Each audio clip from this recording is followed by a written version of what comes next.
Capítulo 20 y verso 9 de la siguiente manera. Capítulo 20 de el libro de Jeremías, y en el verso 9 dice: y dije, no me acordaré más de él, ni hablaré más en su nombre.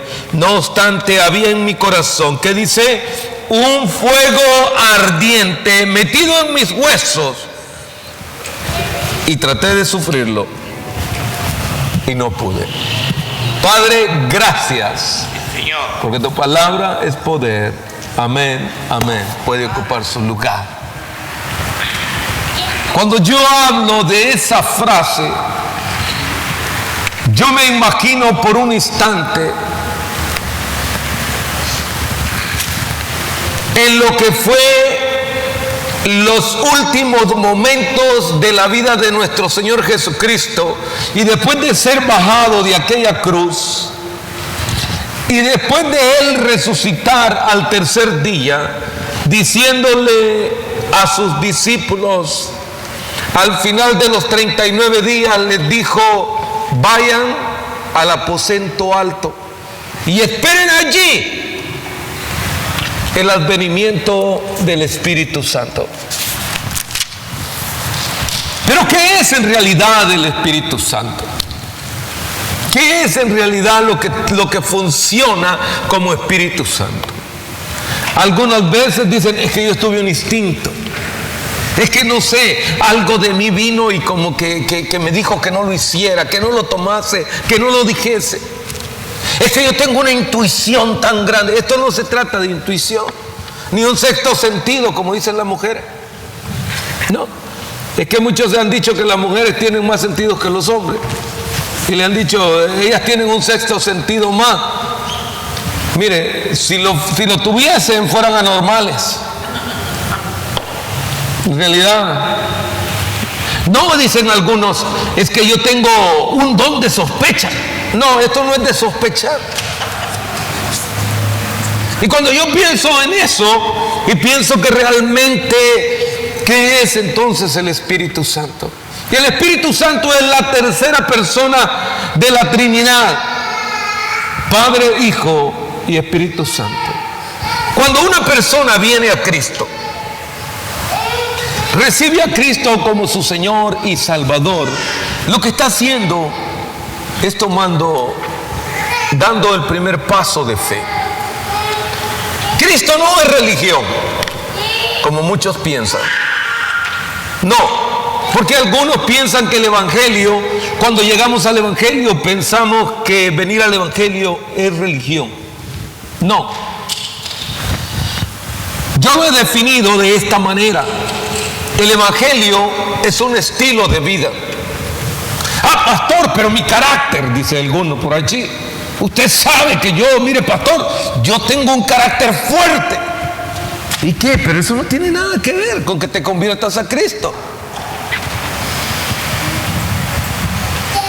Lo que pasa es que en nuestra vida estamos acompañados de tantas malas mañas y malas costumbres que no queremos que nadie nos diga nada. Pero cuando llegamos a la máxima autoridad, que es la palabra de Dios, porque la palabra de Dios es la que nos guía, la que nos enseña cómo caminar en la vida, entonces el hombre rinde su vida a Cristo, y entonces le dice: ahora eres tú, Señor, el que me vas a guiar. No es religión, es camino a la salvación. Jesucristo dijo: yo soy el camino, la verdad y la vida, y nadie puede ir al Padre si no es solamente a través de Cristo. Cuando nosotros venimos, levantamos nuestras manos, recibimos a Cristo, ya dimos el primer paso. Pero hay una cosa importante: hay que abrir nuestro corazón para que el Espíritu Santo nos guíe, para que nos enseñe, nos redarguya. Por eso es que aquellos hombres, cuando estando en el aposento alto, antes de llegar al aposento alto, cuando ellos estaban viendo subir a Cristo al cielo, al Señor al cielo, siempre menciono esta parte porque es de suma importancia. Porque desde que el Señor resucitó hasta su ascensión, que hubieron 39 días, hubo mucha gente que todavía le siguió, incluso uno de sus discípulos llamado Tomás, ¿sí? El incrédulo, dijo, hasta no ver, no creer. Yo no me convierto hasta que los demás no se conviertan. Pues se tuvo que convertir,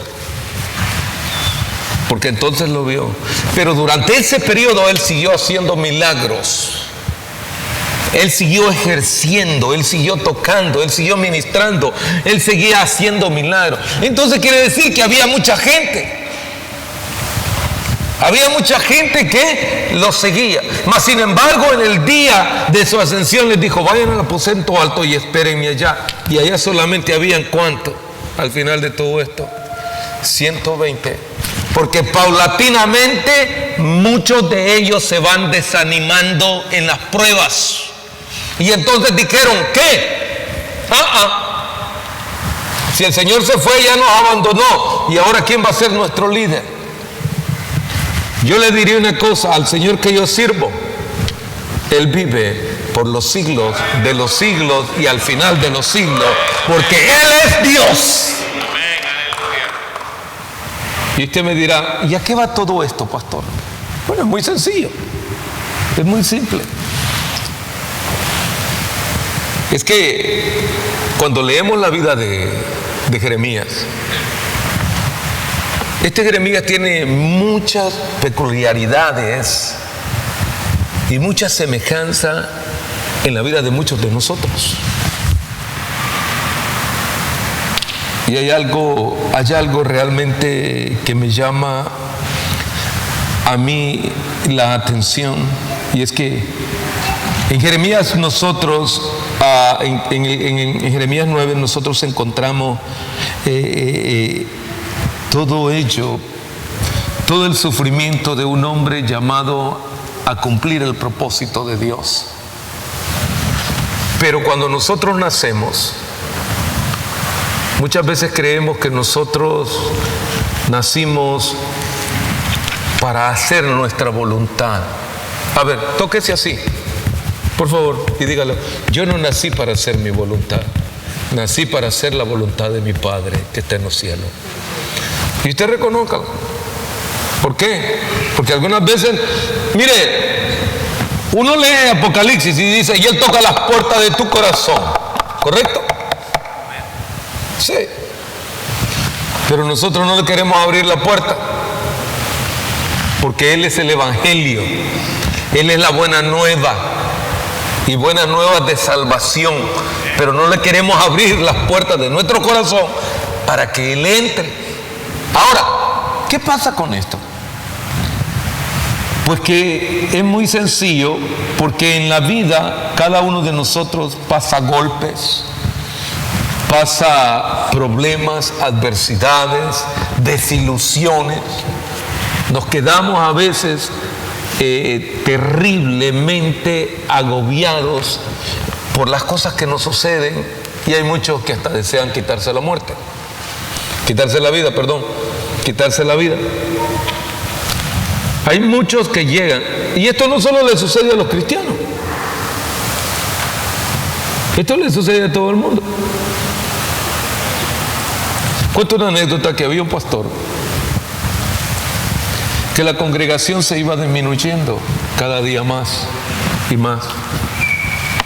Total que le quedaron solamente 10. Y cuando le quedaron 10, tomó una decisión este pastor y dijo, ya no más como pastor, cedo mi posición. Vino, lloró delante de Dios y le dijo, Señor, yo no soy para esto.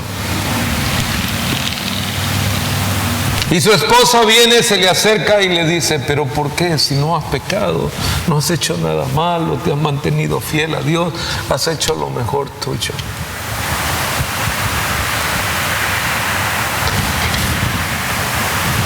Pero es que cuando nosotros vemos que aquello está yendo mal, lo más fácil es tirar la toalla. Lo más fácil es tirar la toalla. temas, no resistas a lo que Dios te está llamando a hacer. No te resistas a lo que Dios te está llamando a hacer. Quiero tocar algunos puntos específicos que contienen la vida de Jeremías, pero que tienen un reflejo a la nuestra. Veamos. No importa la circunstancia en la que usted haya nacido, ni dónde haya vivido, ni de dónde sea, porque a lo mejor usted diga, yo soy del terruño querido. Algo otro dice, yo soy del pueblo de la primavera. Otro dirá, yo soy del cielito lindo. Bueno, cada uno dirá de cualquier lado que sea, pero te diré una cosa. Cuando Dios escoge desde lo que Él dice aquí en su palabra. ¿Por qué? Si usted me acompaña a Jeremías capítulo 1 y en el verso 5, mire lo que dice así. Mire de la forma como el Señor describe una respuesta en el momento de crisis, en el momento que usted y yo estamos a veces pensando que todo el problema nos está agobiando y nos está metiendo el diablo cosas en la cabeza. Antes que te formase en el vientre te conocí, y antes que nacieses te santifiqué, te di por profeta a las naciones. Antes de nacer, Dios ya tenía un plan diseñado para cada uno de nosotros. ¿Sabe que algunos hemos venido al Evangelio sin mucho problema? No ha habido nadie que nos empuje, no ha habido nadie que nos doble el brazo, pero hay algunos que han venido al Evangelio porque han tenido que resistir a ese llamado, sin saber que quien nos formó en el vientre de nuestras madres, Él ya tenía un plan divino para cada uno de nosotros. A ver, yo le diré, usted dirá, y es muy simple, podríamos hacer nosotros una encuesta y decir, ¿cuántos de los hermanos mayores, cuando llegaron a este país, eran cristianos? Me diría alguno, no, pastor, yo no sé, y sé que hay un buen porcentaje que se ha convertido acá. ¿Y cuántos son cristianos desde su niñez? Y levantarían la mano algunos ahí también. Pero lo que no entendemos muchas veces es que dentro del plan divino de Dios, aunque alguien nazca dentro del Evangelio, tiene que convertirse a Cristo. Tiene que cambiar, porque puede ser hijo de pastores, pero él también tiene que tener una relación con el Señor como su Padre. Quizás alguien diga, yo ya lo recibí grande. Pastor, sí, entonces quiere decir que el Señor te permitió que salieras de tu tierra, de donde tú vengas, te permitió que llegaras a esta nación para que conocieras a Cristo. Porque el plan divino de Dios está diseñado de muchas maneras, no al estilo nuestro. Lo que pasa es que nosotros queremos agarrarle la mano a Dios y decirle, ve para acá, ve para allá, ve para acá, hazlo así, métela acá, sácala acá, levanta allá. No. Él es quien nos dice a nosotros, vas a ir acá, te vas a esperar y va a venir alguien y te va a hablar. Cuando yo veo que el Señor le está diciendo a Jeremías esto, digo yo, a usted y a mí Dios nos escogió, hermano. Que no queremos entender que Dios nos ha escogido es otra cosa. ¿Por qué? Porque cuando empiezan los problemas nos turbamos y nos queremos ir y queremos tirar la toalla. No. ¿Sabe que hay muchos que por eso andan de lugar en lugar, de estado en estado, porque no se quieren estabilizar? Es más, hay algunos que ni casarse quieren porque de la misma forma le tienen tanto miedo al casamiento que huyen de ello. ¿Por qué? Porque le han dado mala fama, que ese toro está demasiado bravo. No, y es simplemente ponerse, ¿qué? Elegante, agarrar ¿qué?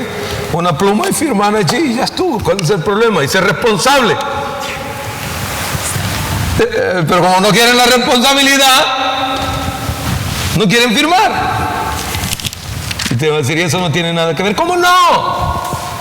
Porque si el Espíritu Santo de Dios no nos enseña a nosotros lo que debemos de hacer, nosotros no caminaremos por ese camino de la verdad. Pero llega un punto en el que nosotros nos sentimos como que dice, no. Mire lo que dice el verso 6 y el verso 7. Dice, yo dije, Jehová, Señor Jehová, he aquí, no sé hablar porque soy un niño. Y me dijo el Señor, me dijo Jehová, no digas soy un niño, porque a todo lo que te envié irás tú. Y dirás todo lo que te mande. Ay, Señor. ¿Qué pasa? Dios nos ha escogido.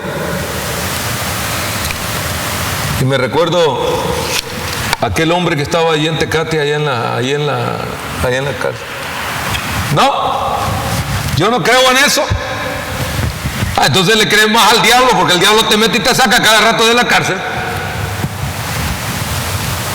Y yo lo único que vengo a decirte es que Dios tiene algo diferente para tu vida, pero hasta que no abras tu oído para oír la voz de Dios, tu vida será miserable. Y se me quedó viendo, queriendo decir, a este sí lo agarro de aquí, pero como estaba ahí, no se preocupe, no iba, ya estaba en la cárcel, ¿qué más podía hacer? Ya no podía hacer más. Pero algunas veces nosotros ni siquiera impedimentos tenemos, pero nosotros nos negamos a hacer la voluntad de Dios. Y nos inventamos excusas. Mañana, la próxima semana, no, otro día. Deja de inventar excusas. Vivimos días terribles donde la maldad es tan grande que no sabemos a qué hora le vamos a dar cuentas a Dios. No, ya usted es un religioso. No, yo no soy religioso, es una realidad. Antes esporádicamente se oían de tragedias, de problemas. Hoy no, hoy en día, en el año, no pasan de salir de 5 a 10 tragedias grandísimas. Sin mencionar las más pequeñas que hay en las diferentes ciudades, pueblos. ¿Por qué? Pero cuando Dios nos llama, Dios tiene que hacer algo con nosotros. Yo levanto mi mano, recibo a Cristo, pero debo de abrir mi corazón para que el Espíritu Santo venga a mi vida. Mira lo que pasa en el verso 9 del mismo capítulo 1. Y extendió Jehová su mano y tocó mi boca y me dijo, he aquí, he puesto mis palabras en tu boca. Wow. Y empezamos a conocer la palabra de Dios. Empezamos a disfrutar del conocimiento de la Biblia. Pero a medida que vamos creciendo en el conocimiento de la palabra de Dios, hay ciertas cosas que también a nosotros nos van a pasar. En el verso 17 le dice así: tú pues, ciñe tus lomos y levántate y háblales todo cuanto te mande, no temas delante de ellos, porque no te hago yo quebrantar delante de ellos. O sea que Dios no lo estaba haciendo pasar, era el menosprecio de los hombres. David lo dijo de otra forma: muchos son los que persiguen mis carnes. O sea, es el mismo hombre que lo menosprecia a uno. Pero no hemos sido menospreciados por el Altísimo. A veces uno dice, no, yo ya no voy a ayudar, es que yo veo que como que las hermanas, que como que el hermano, que como aquel que me mira tan mal. No, yo, es más, ya ni lo voy a ir a visitar. Es más, ni quiero hablar con usted, porque esa es la condición del hombre. Pero no es que Dios te quiera humillar, porque Dios no lo quiere levantar a uno y ponerlo enfrente de todos los demás para hacer la humillación y el fracaso. Dios no. Pero lo que pasa es que mientras nosotros no pasamos en eso, no vamos a saber la diferencia en que si verdaderamente amamos a Dios o amamos las cosas del mundo. Porque es más fácil hacerse con todos los del mundo. Si usted es cristiano y encuentra a usted gente que está haciendo chistes, usted dice, pues es más fácil ponerme a contar todos los chistes y voy a sacar todo lo que yo traigo, y se lo saca el corazón y empieza por último termina haciendo que usted ya no es cristiano. Mire, pastor, pero es que la verdad es que cuando yo me reúno con las hermanas o con los hermanos, mire, ellos no hablan nada más que de chisme, y a usted no le gusta. Entonces, pero es allí donde empezamos a sufrir, porque nuestro trato es de parte de Dios para con nosotros. ¿Para qué? Para ser diferentes. Cuando Dios nos escoge, nosotros tenemos que tomar decisiones. ¿A quién vamos a servir? Me recuerdo mis primeros años cuando me convertí. Cuando yo me convertí, hermano, empezaban todos aquellos amigos. ¿Qué estás haciendo? ¿Ya te hiciste aleluya? Sí, hombre, ya me hice aleluya. Oye, ya no vas a venir con nosotros. No, hombre, ven tú conmigo. Y me recuerdo que uno de ellos un día muy curioso entró y dijo, yo realmente quiero ver si es cierto que él es el pastor. Y solo metió la cabeza por la puerta y estiró el pie y solo me hizo así y inmediatamente se fue. Trataron de detenerlo, pero cuando él ya iba en el carro.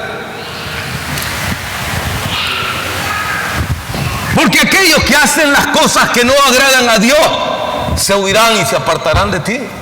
Pero si tú y yo agradamos a Dios, las cosas serán diferentes. ¿Ustedes creen que Jeremías no tenía unos grandes cuatazos, unos grandes amigazos, unos best friends? Él tenía todo eso en su tiempo de su juventud.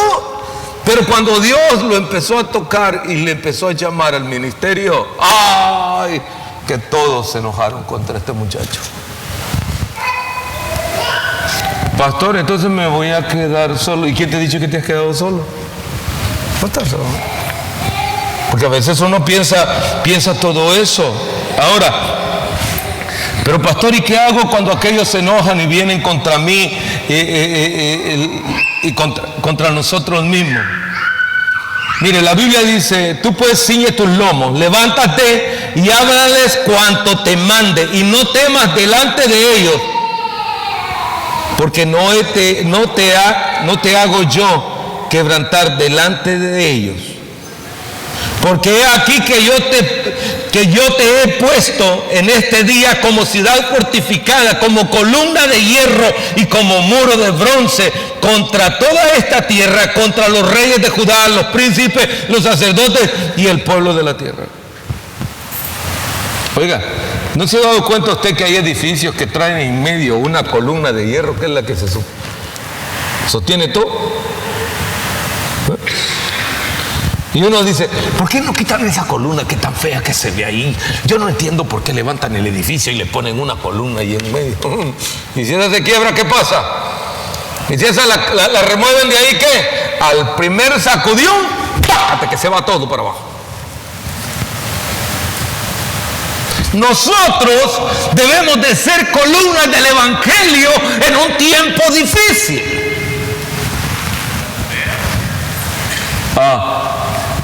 Pero a veces no llegamos ni a columna.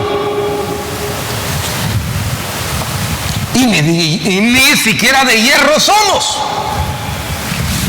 Porque somos de madera polillada. Y sabe usted, de verdad, que ¿cuál es el problema de la madera polillada, no? de esas columnas apolilladas que usted va y les mete el dedo y ¡pum! Se sube. Y empieza a caer todo el acerrín. Cualquier cosita nos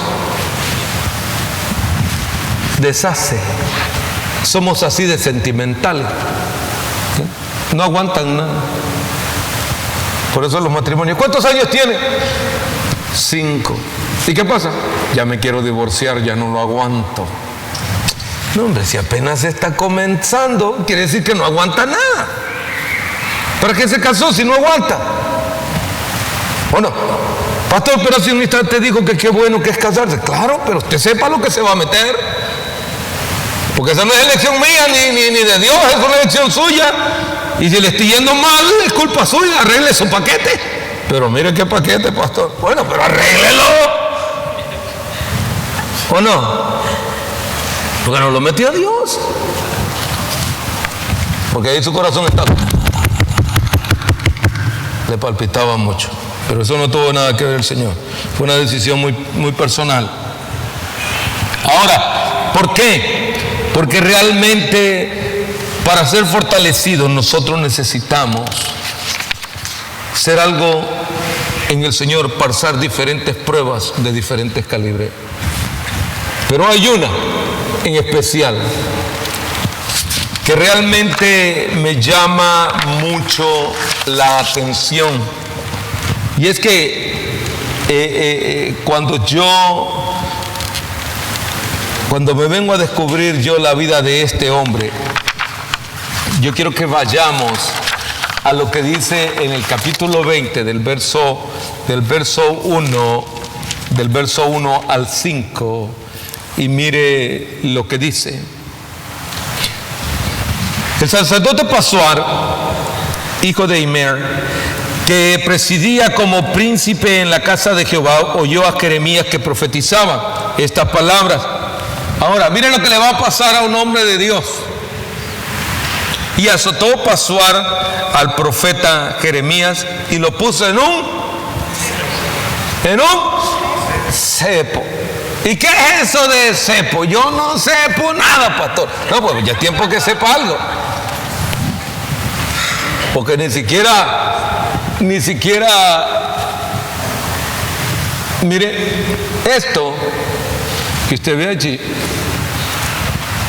ahí se encontraba Jeremías, puesto en un cepo. Y mire, no se logra ver muy bien, pero Jeremías, había una parte que a Jeremías le agarraba el cuello, le sujetaba el cuello así. Otra le sujetaba las manos y la otra le sujetaba los pies y él estaba así. Lo había puesto el hombre ahí. Oiga, pero es que en ese momento de prueba y de vergüenza, todo el mundo se pelea con Dios, ¿o no? Cuando usted está en el problema así y lo tienen en esa posición, dígame si usted no se va a enojar con Dios. Ahora, todo el mundo estaba viendo lo que a él estaban haciendo y cómo es que estaba Jeremías en esa posición. Hombre, si este hombre realmente tenía que quejarse. A ver, ¿cuántas veces se enoja? ¿Cuántas veces usted no se pone a pelear con Dios porque no le alcanza la plata? ¿Ah? Y no digo con su esposo ni nada con él, es simplemente que lo ve de una forma diferente. Usted dice, a veces dice, yo ya no aguanto a mis hijos tampoco. Bueno, y ahora si lo pusieran así como tenían a Jeremías ahí en el cepo,